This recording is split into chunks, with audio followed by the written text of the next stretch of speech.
The scratching started before sunrise.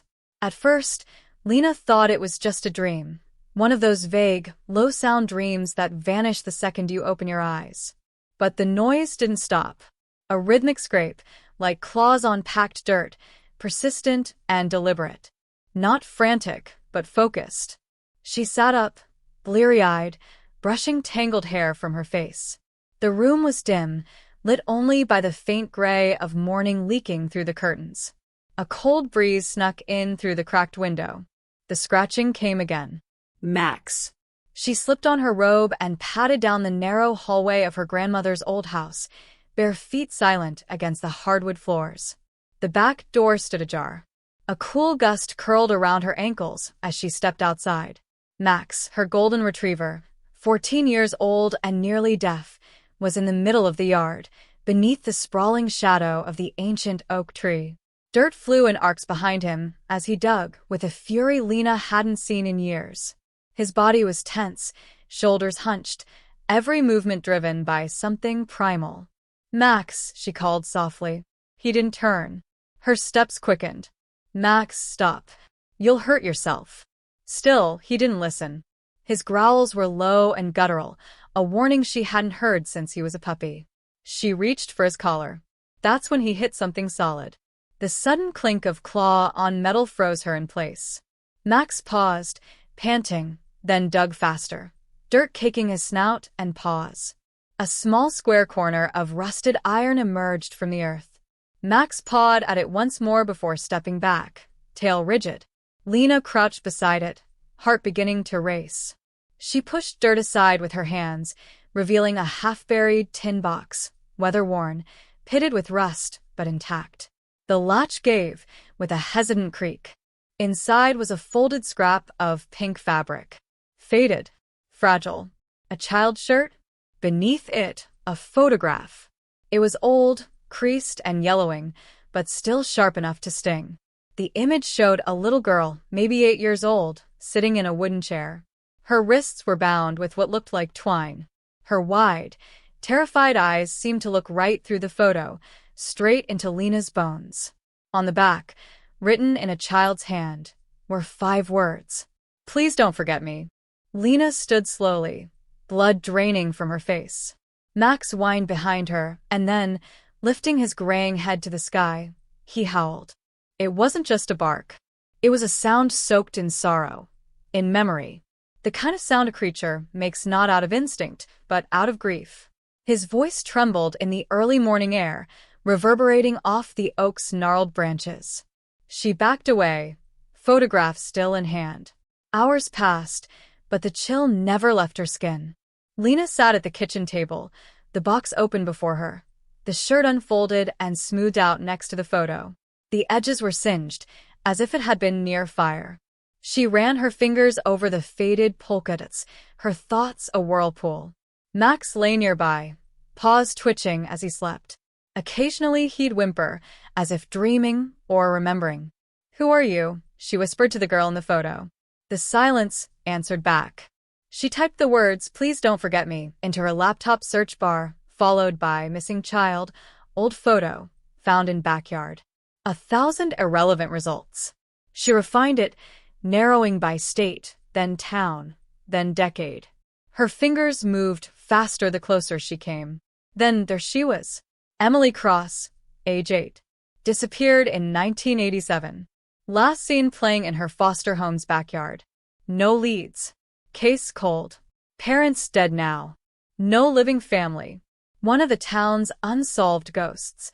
Lena's hands trembled on the mouse. The house Emily disappeared from? Her grandmother's address. This house. She blinked. That wasn't possible. Her grandmother had always been kind. Stern, yes. Traditional, yes.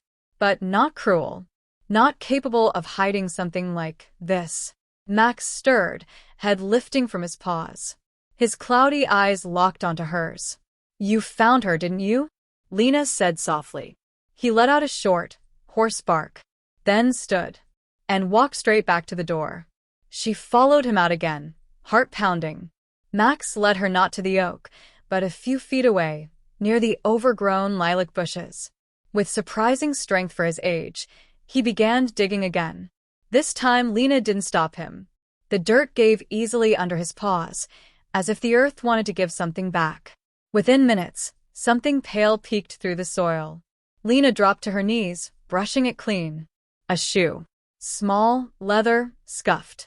A single white buckle. Child-sized. She swallowed hard. Max didn't pause. He moved 10 feet to the left and began digging again. Lena, now trembling, followed. Together they unearthed a broken plastic barrette, a piece of stained fabric, and something that looked like an old doll's hand. Just the hand, molded plastic discolored by time. Each object was a whisper. Each whisper, a scream from the past. That night, Lena sat on the floor with Max curled against her side.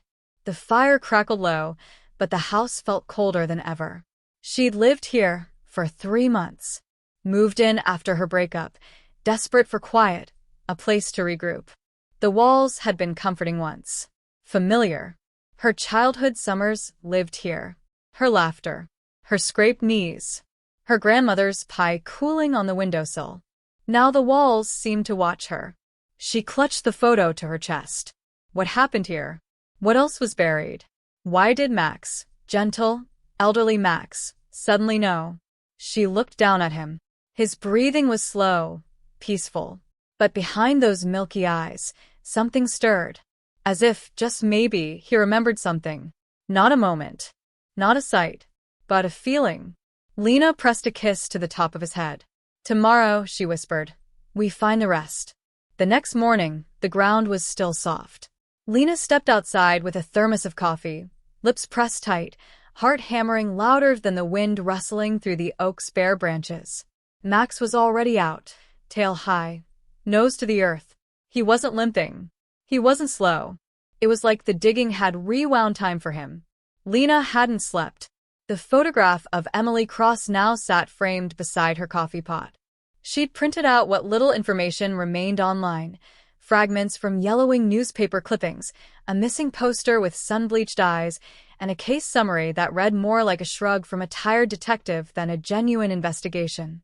A girl vanished. No witnesses. No body.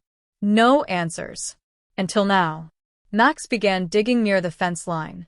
The morning sun burned orange behind his silhouette as he worked. Lena followed, shovel in hand this time, kneeling when she saw something pale poking from the earth. She cleared the soil gently. A shoe. Again. Not the same one as before, this one was for the other foot. Same buckle. Same tiny size. Same lingering sense of grief, clinging to the leather like smoke. Max let out a single, sharp bark. Lena turned. He was already digging again, 10 feet away. It was as if the entire backyard were a silent crime scene, and Max was the only one who could hear it screaming. By noon, they'd uncovered a child's hairbrush, its teeth bent and rusting. A pink hair tie, still twisted in a brittle loop. A plastic necklace with faded alphabet beads that spelled out EM. Lena knelt there, dirt under her fingernails, knees raw from gravel, staring at the tiny graveyard scattered across her backyard. Not bodies, but pieces, tokens of a little girl lost to time. Max whined and nudged the necklace with his nose. She took it, clutching it like a relic. Each item a breadcrumb. Each breadcrumb leading deeper into something terrible. She knew what she had to do. The phone felt heavy in her hand, her fingers hovering over 911. She hesitated. Calling the police meant inviting them into her yard, into her past, into her grandmother's legacy. She pressed call. The line clicked. 911. What's your emergency? My dog, he's been digging up things. In my backyard. Items belonging to a missing child. Emily Cross. From the 1980s. A beat. You're saying you found evidence related to a cold case? Yes. And more than once. This isn't a coincidence. The dispatcher's tone changed instantly. We're sending officers to your location. Please don't touch anything else. Lena looked out the window. Max sat in the center of the yard, tail still, eyes locked on the oak tree. The detectives arrived an hour later. 2 of them. One older, all gruff exterior and worn leather shoes. The other younger, polite, with a notepad too clean to trust. "Miss Reyes?" the elder one asked. She nodded. "I'm Detective Farrow. This is Detective Singh." They listened as Lena explained. She showed them the box, the photograph, the necklace, the shoes, the brush. Farrow examined each with gloved hands, expression unreadable. Then Max barked again. He walked toward the oak and sat at its roots. Lena watched as his tail thumped once. "I think he wants us to follow," she whispered. Farrow raised an eyebrow. Singh didn't argue. They followed. Max began digging again, slow this time, as if he knew it mattered now. It wasn't long before the shovel struck something solid. Lena stepped back as Singh crouched. He brushed aside soil to reveal a rectangle of rotted wood, fragments of what looked like a diary, leather-bound and partially preserved by the dry patch of earth. Singh gently opened the first few pages, careful not to tear them. Scrawled handwriting. Childish. Crooked. But legible. Lena leaned closer. "He keeps me in the dark. The door only opens when I'm quiet. I miss my mommy. I miss the sun." Page after page. Desperate, fading words from a frightened little girl. Then one line, darker than the rest. "If anyone finds this, he buried me near the roots. He said no one would ever dig me up." Singh closed the diary slowly. The wind went still. They sealed off the backyard by nightfall. Yellow tape cut across the yard like scars. A forensic van parked crooked on the gravel. Neighbors peeked from windows, whispered over fences. Lena sat on her porch, wrapped in a blanket, knees pulled tight to her chest. She couldn't stop staring at the oak. Max sat beside her, head resting on her thigh. He hadn't barked since the diary was found, as if something in him had been acknowledged, released. He just stayed there, watching the horizon like a soldier waiting for orders. "You remember her, don't you?" Lena murmured. "Or your mother did." Max thumped his tail once. Inside, Lena opened a dusty file box from her grandmother's closet. Old records, receipts, handwritten notes, letters. Near the bottom, a brittle manila folder labeled Foster Records, 1987 to 1988. She opened it. There, in shaky cursive, Emily Cross. Intake form. Emergency placement. Date of arrival, October 2nd, 1987. Her grandmother had taken her in, but nowhere in the records did it say she left. No adoption. No transfer. No notice of removal. Emily had come to this house and never left. Lena leaned back, breath catching in her throat. Her grandmother had died 3 years ago. The funeral had been brief. Closed casket. Not many showed. Lena had inherited the house without question, grateful at the time, never looking too closely at what came with it. But now, Had she known? Had she helped? A sick knot twisted in her stomach.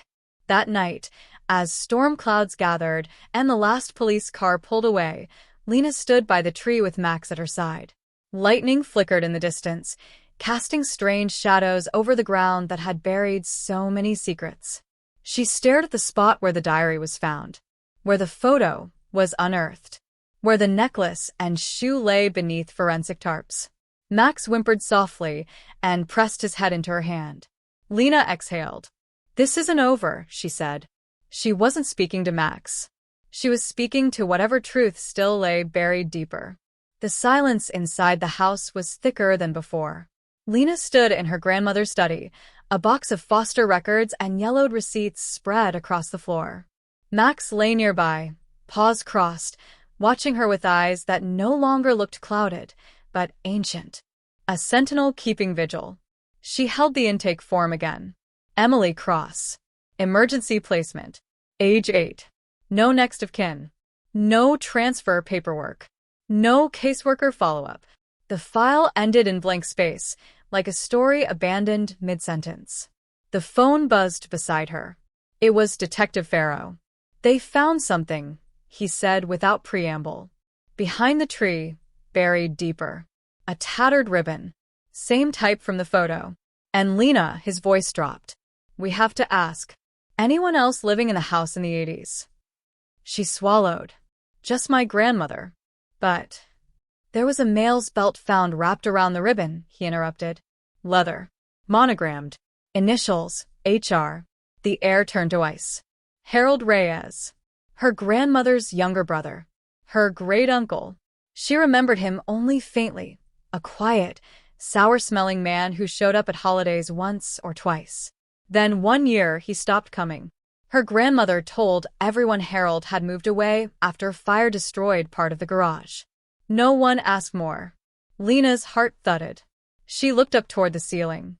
The house wasn't just remembering. It was confessing. She didn't tell Pharaoh everything. Not yet. Instead, she followed Max to the edge of the house, to the storm shelter buried beneath a rotting slab of wood and vines. She'd always thought it was just an old root cellar. Never had a reason to open it. Until now. Max stood at the threshold, unmoving. Lena gripped the rusted handle and heaved. The door groaned open, exhaling stale, cold air from the darkness below. She clicked on her flashlight and descended. The steps moaned under her weight. The deeper she went, the heavier the air became, like stepping into grief itself. Mold crept along the walls in thick, wet veins. The beam of light cut through swirling dust, revealing shelves lined with paint cans, rusted tools, and Bricks. an entire wall at the back of the shelter had been bricked over. Sloppily. Rough cement globs, uneven brickwork. Not professional. Not permanent. A rush job meant to hide something quickly. Sloppily. Max growled low behind her. Lena stared at the wall and grabbed a crowbar. It took hours. Every swing sent echoes ricocheting through the old cellar. Her hands blistered. Her breath came in ragged gasps. But brick by brick, the truth gave way. Behind the false wall was a narrow doorway. Lena stepped through into a space no larger than a walk-in closet, and immediately froze. The flashlight trembled in her grip.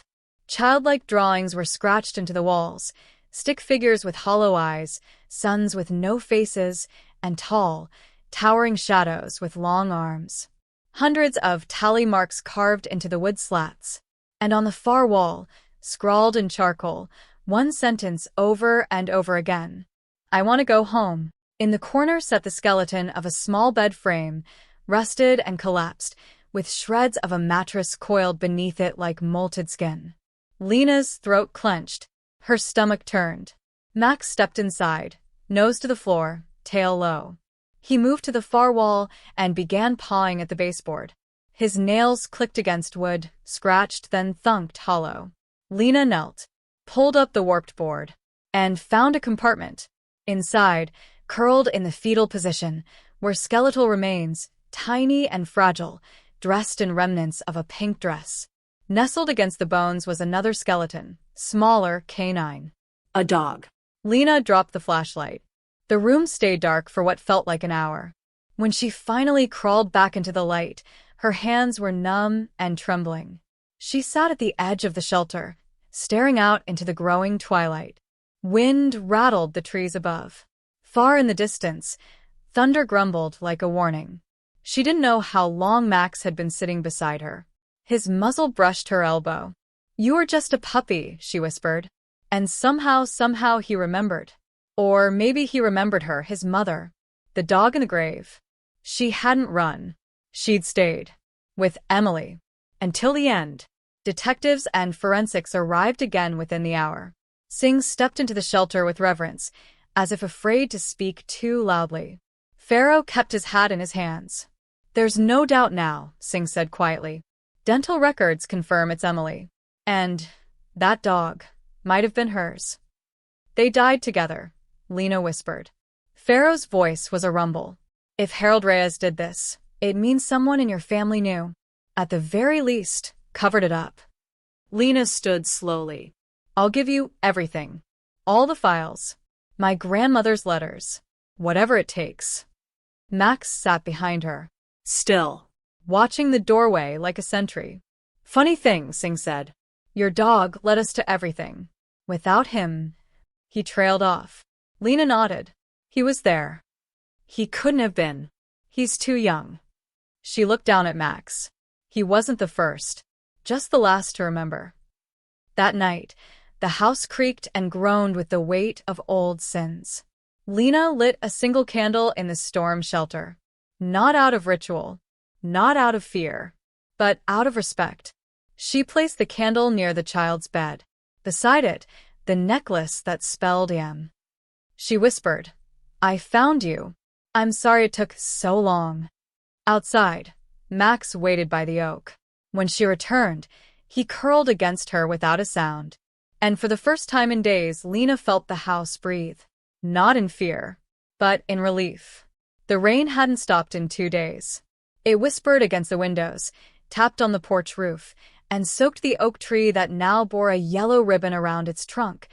Emily Cross's final resting place, no longer hidden beneath earth and silence. Lena stood in the living room, holding Max's collar in one hand, her fingers brushing the faded brass tag. He lay by the fire, unmoving but alert, his cloudy eyes watching her with a quiet knowing. There was peace in him now, a stillness, not just the stillness of old age, but of something finished. A knock at the door broke the moment. Detective Singh stood beneath a dripping umbrella, a folder tucked under his arm. He looked tired, but softer than before, like a man who had finally placed a ghost to rest. "Do you have a minute?" he asked. Lena nodded and led him inside. They sat at the table, Max curling underfoot. Singh opened the folder with care, laying out photographs and lab results. "We confirmed the remains," he said. "The child was Emily. No doubt. Her belongings match what your dog uncovered. The diary, the ribbon, the necklace, all hers." Lena said nothing. She already knew. "But we ran tests on the dog found with her, too," he continued. Out of curiosity, he slid a page toward her. "DNA results." Lena blinked, scanning the highlighted lines. Her heart stopped. "It's a maternal match," Singh said gently. "The dog buried with Emily was Max's mother." She pressed a hand to her mouth. It didn't make sense, and yet it made perfect sense. Max had led her to every piece, every clue, every secret, not because he understood the case, but because something buried deep in his blood remembered. A memory passed not in images, but in scent, in instinct. Max had carried the pain of his mother without ever knowing her. Until now. "She stayed," Lena whispered. "His mother stayed with Emily. She didn't run." Singh nodded solemnly. "From the looks of it, she tried to protect her. When we found the remains, the dog's body was wrapped around the child's, as if shielding her." Lena stared at Max, tears pooling in her eyes. "You carried the weight she died with." Max lifted his head slightly, as if hearing her, and wagged his tail once. The story broke wide within 24 hours. Old dog solves 37-year-old cold case. Golden retriever leads owner to grave of missing girl. Justice, found in a backyard. News vans crowded the edge of her quiet street. Reporters begged for interviews. Social media exploded with tributes to Max, with people across the world calling him a hero, a miracle, even an angel. But Lena declined every camera. She owed the spotlight to Emily, not herself. Instead, she issued one public statement. "My dog didn't find a body. He remembered a promise, one his mother made, and never got to keep. This isn't about justice. It's about love that endured beyond life, buried beneath the soil and silence." Emily Cross mattered. She still matters. She signed it simply, Lena Reyes and Max. The town hosted a small memorial 3 days later. Lena placed flowers beneath the oak tree, Max walking slowly at her side, every step deliberate but proud. The townsfolk bowed their heads. An old woman wept softly in the second row. The mayor said words that didn't matter, and a choir sang a hymn that did. But Lena heard only the wind in the leaves. She knelt beside the grave, laying down Emily's restored photo, laminated now, her eyes no longer just frightened, but remembered. "I'm sorry it took so long," she whispered. Max sat beside her and barked. Just once. In the weeks that followed, Lena converted the storm shelter into a memorial space. The diary, now preserved in a glass case, sat beneath a plaque with Emily's name. The oak tree's roots were untouched, left wild. Local children began visiting, leaving toys and drawings. A teacher from the nearby elementary school brought her class every month. Max would lie near the door, tail swishing as if welcoming them. But what Lena did next surprised even herself. She founded a nonprofit, the Emily Cross Foundation, dedicated to solving cold cases involving missing children. Funded entirely by donations, boosted by the viral attention Max had drawn, the organization would be the legacy Emily deserved. Every letterhead carried an image of Emily's photo and a golden retriever. Lena didn't do it to be noble. She did it because she couldn't stop wondering how many other children were still out there, buried beneath silence, waiting for a dog to remember. Max's health declined gently after that. Not tragically. Not suddenly. Just a slow, graceful farewell. He stopped barking altogether. Began sleeping longer. Moved slower. But he always made it to the oak tree each morning. Even when Lena had to carry him. He would lay there in the shade, eyes half-lidded, as if listening to something only he could hear. One night, during the first snowfall of the season, Max fell asleep beside the hearth and didn't wake up. Lena held him all morning and buried him beneath the tree, beside his mother and Emily, under a carved stone that read, Max.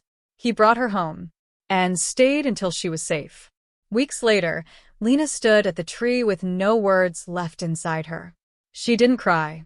She didn't have to.